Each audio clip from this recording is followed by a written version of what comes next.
Hey everyone, welcome back to another episode of Trailblazer 2 Traveler. This is going to be part 2 of the Wildfire special, where I introduce my Genshin concepts of Luka, Natasha, and Seele. In this special, I'm also introducing a Wildfire mechanic, which is a mechanic used in burning teams to turn single target abilities into AoE ones. This video is going to cover Natasha, who is a Dendro-oriented support, and also one of the units who enables this Wildfire mechanic. Before we begin, disclaimers, timestamps, social media links, music credits, and a link to my Discord server are all down below. Captions are also available if you need them.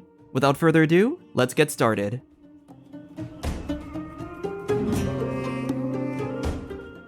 For anyone who hasn't seen part 1 of the Wildfire videos, or if you need a refresher, I'll quickly explain the mechanic. This is going to be a very summarized version, so if you want a more detailed explanation, you should check out part 1. When Luka or Natasha use their skills, they will apply this wildfire mark onto a single enemy. When opponents with a wildfire mark are affected by burning, they emit a wildfire aura, which deals burning damage to that enemy and all enemies within that radius. Under certain conditions, when characters deal damage to enemies within the aura, that damage can spread to other enemies in that radius. Dendro and Pyro damage are only locked behind a 0.5 second cooldown, but are otherwise unconditional. Other elements will only spread its damage if that hit triggers a pyro reaction. Moreover, spreaded instances of elemental damage are capable of applying an element and triggering further reactions. Essentially, Wildfire is a variant of burning teams that allows single target units to function in AoE scenarios. Given that Natasha and Luka are very likely to mark the same enemy if played together, I added a super small bonus. If both of their wildfire marks are on the same enemy, the radius of a wildfire aura is increased. One mark is a 7 meter radius, while having both on the same enemy makes the radius 9 or 10 meters. As a disclaimer for anyone making assumptions about this being a strict faction mechanic, the radius increase is the only direct buff that occurs if you play Luka or Natasha in the same team. There is nothing else in their kits that get buffed if you have both wildfire marks active, and all of their incentives in running the same team are naturally based on burning synergies. With that mechanic out of the way, let's get into Natasha's actual kit. For her general stats, her element is going to be Dendro, since she has to contribute to burning. Choosing the weapon was a bit harder though.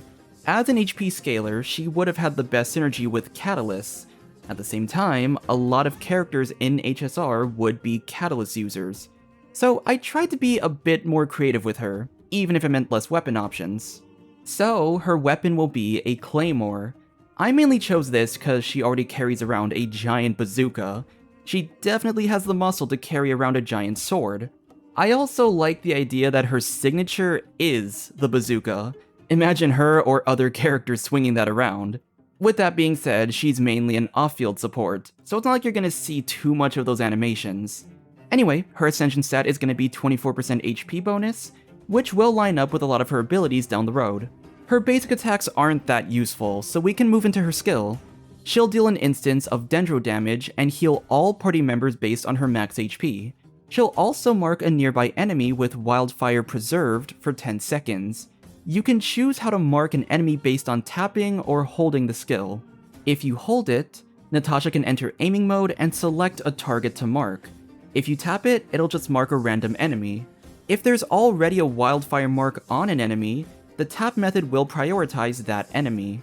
This is more of a mechanic in place if you play Luka and Natasha together and want to mark the same enemy.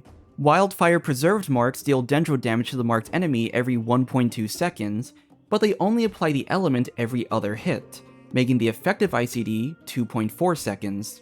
Only one Wildfire Preserved mark can exist on field. The hits are single target in nature since it only hits the marked enemy. But with Wildfire, this damage can spread to other enemies in the area, allowing for AoE Dendro damage and application. For other notes, it has a 12-second cooldown and generates 3 particles. Finally, the damage of this ability is attack scaling. The skill hits are meant to provide Dendro application and consistently trigger any skill damage related effects. She's not designed to be a DPS, so the split scaling aspect is intentional. If you want her to be a damage dealer, you'll have to sacrifice her HP scaling support build in the process. There's also an Ascension passive related to Natasha's Wildfire mark.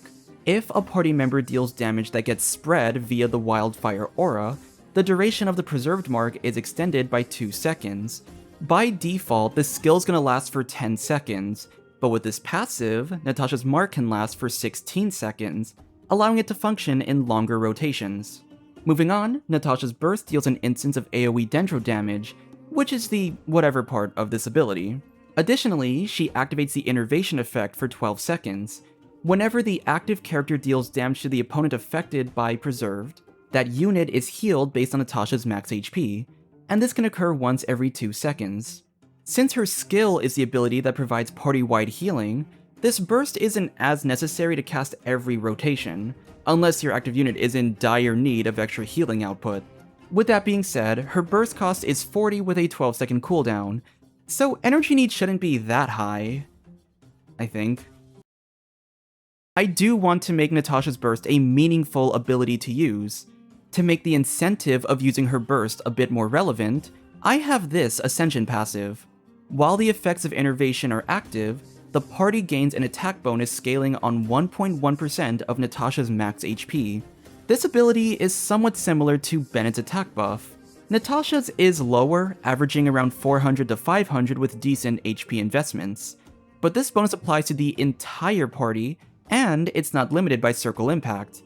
Given the fact that she has healing as well, this can make her a decent alternative to Bennett in burning teams. Being a party-wide buff also plays a bigger role. It doesn't just benefit on-fielders like Kinich or my T2T variant of Luka, it'll also work on off-field characters like Emilie, or, as you'll see down the line, my T2T version of Seele. To quickly summarize her kit, Natasha was designed to be a healer and attack buffer for burning teams. Her Dendro application is also enough to maintain burning auras on an enemy.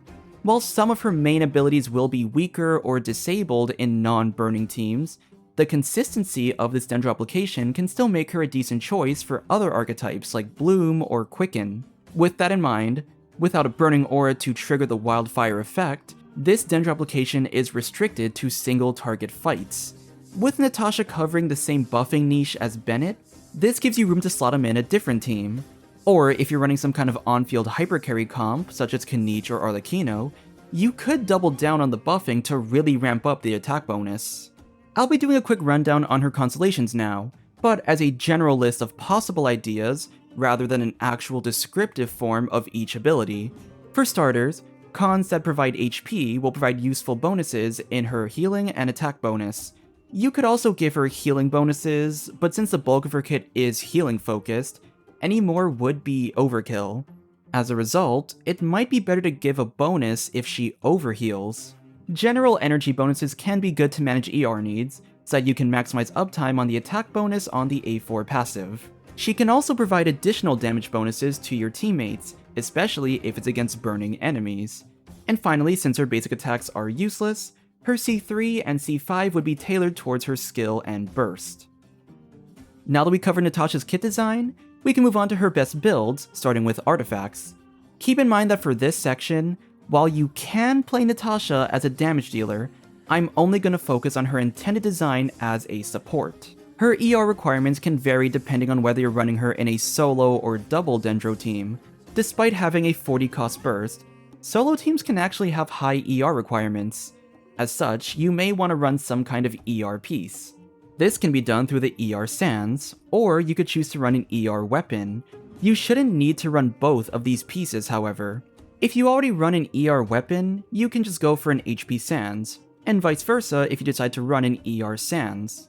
Finally, for the circlet, you could run healing bonus, but Natasha's healing is very strong already, and since her A4 scales on HP, it's more recommended to run an HP circlet instead. For substats, grab as much ER as you need for her teams, and then go for HP on the rest of the pulls. Attack and crit are okay to go for personal damage, but none of these stats should be priority targets. For her best set, Tenacity is going to be the best all-around option for any type of burning team. The 2-piece effect has 20% HP, and the 4-piece effect triggers an attack and shield strength bonus on skill hits. Natasha herself deals consistent skill damage, which procs even in non-burning teams. If you're running a team focused more around dendro damage, such as a triple team with Kinich, Emilie, and Natasha, Deepwood can be a good choice to buff the two main damage dealers. With Natasha on this team, Kinich can stick with Codex, Emilie can use Reverie, and there's still a source of dendro resistance shred. Finally, healing sets like Maiden's Beloved, Ocean-Hued Clam, and Song of Days Past are options for sure, but none of them are amazing for Natasha. For Natasha's best weapons, she's generally gonna want HP or ER. For free choices, Fairest Shadow is a 3-star weapon with an HP substat. The passive is for a charge attack playstyle, so it's only really good for an on-fielding choice. Forest Regalia is the Sumeru Craftable, which has an ER substat. She'll easily trigger the passive to create a leaf that provides an EM bonus. It's not going to be that great in general burning comps, since those Dendro and Pyro DPS units rely on raw damage over reactions. But if you run a variant team of Burn Melt or Burn Vape, you could have your Cryo or Hydro character pick it up to buff their respective Melt or Vape hits. For the best gacha options, Favonius and Sacrificial are solid ER choices for Natasha. Favonius in particular can be a choice to provide extra energy for the entire party, should your team need it. Portable Power Saw is objectively Natasha's current best option. The substat has the highest HP bonus for a 4-star, and its passive grants stacks when she heals or is healed. At R5, consuming the stacks can grant Natasha 240 EM and 12 energy every rotation. While the EM is only good for slight burning damage buffs, the 12 energy can massively decrease ER requirements, allowing you to run an HP sans instead of ER in some teams. The rustic look also kinda matches the aesthetic of Belobog's Underworld.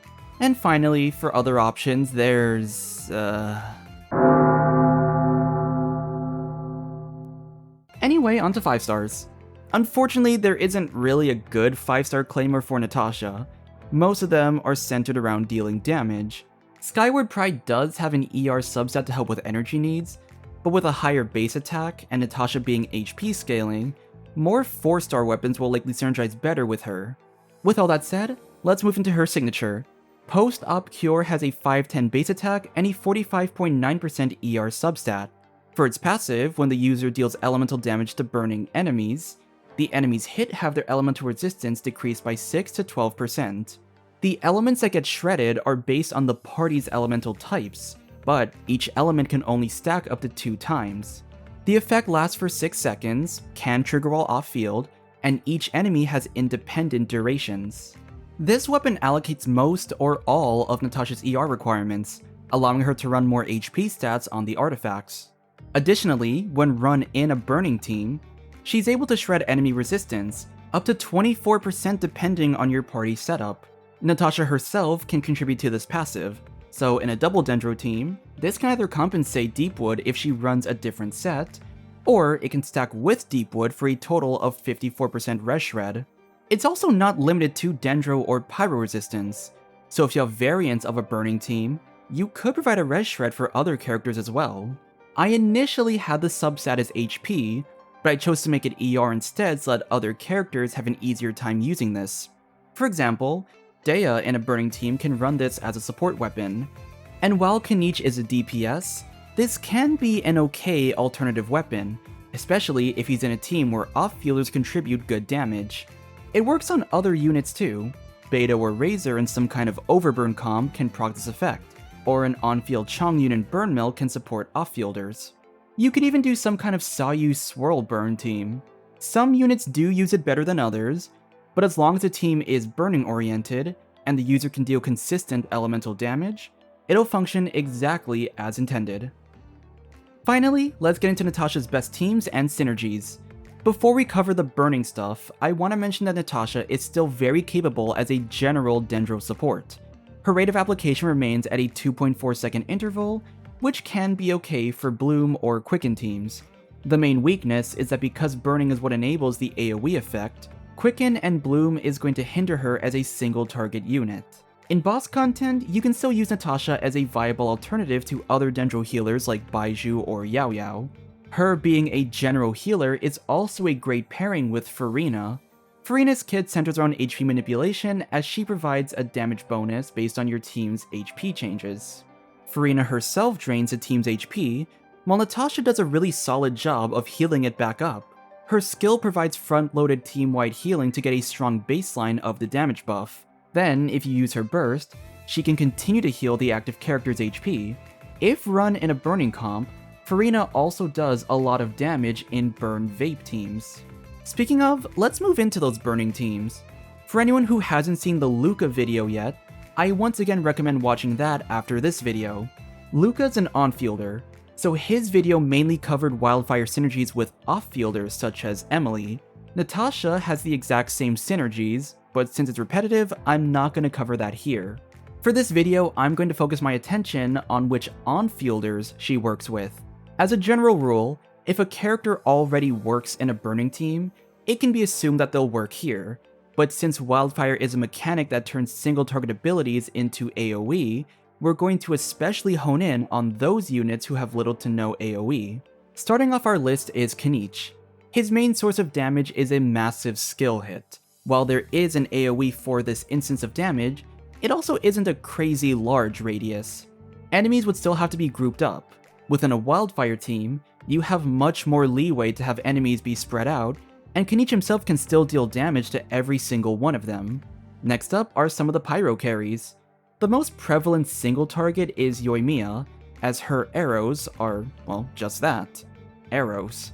Her personal damage might not be as strong as, say, a vape team, but at least they'll have some AoE for group scenarios. It's also possible to run Yanfei burning comms, though her combos make her synergize a bit better with vape. But finally, I simply cannot talk about pyro synergies without mentioning him. Enemies affected by burning are also affected by pyro, which means Linny, loveliest man in all Tevat, can be a great synergy with Natasha. His skill and burst already have good AoE, but his regular charge attacks can see better plays with the wildfire mechanic. Since there is going to be less pyro units on the team, you'll have to make up for it by pairing Linny with some good off-field DPSs to offset the loss on his A4. For on-field cryo units, there's only one major standout. Ayaka and Skirk perform better in freeze, Ganyu works but she already has AoE, and Eula's unable to use wildfire because physical hits can't trigger reactions, and by extension, can't trigger wildfire's AoE damage. So the only other option is Wriothesley. Burn Melt Wriothesley teams already exist, so this will just be an extension of such a team. The more prevalent Electro characters include Cloran, Sethos, and Cyno. While they all technically have AoE, it's still worth noting that with a bit more Dendro application, you can enable quick burn teams to get a solid mix of Quicken, Burning, and Overload. Alternatively, you could do less Dendro application and run a bit more of an Overload and Burning focus comp. Next up, Mualani fills the role of a Hydro unit in Burn Vape.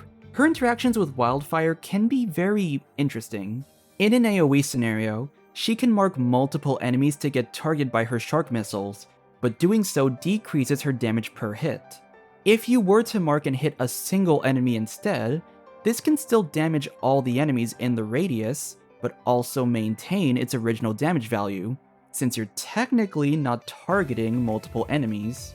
A Nuva-led Burn Vape team could also work in some cases, though I'm a bit skeptical on the uptime and consistency of the burning aura.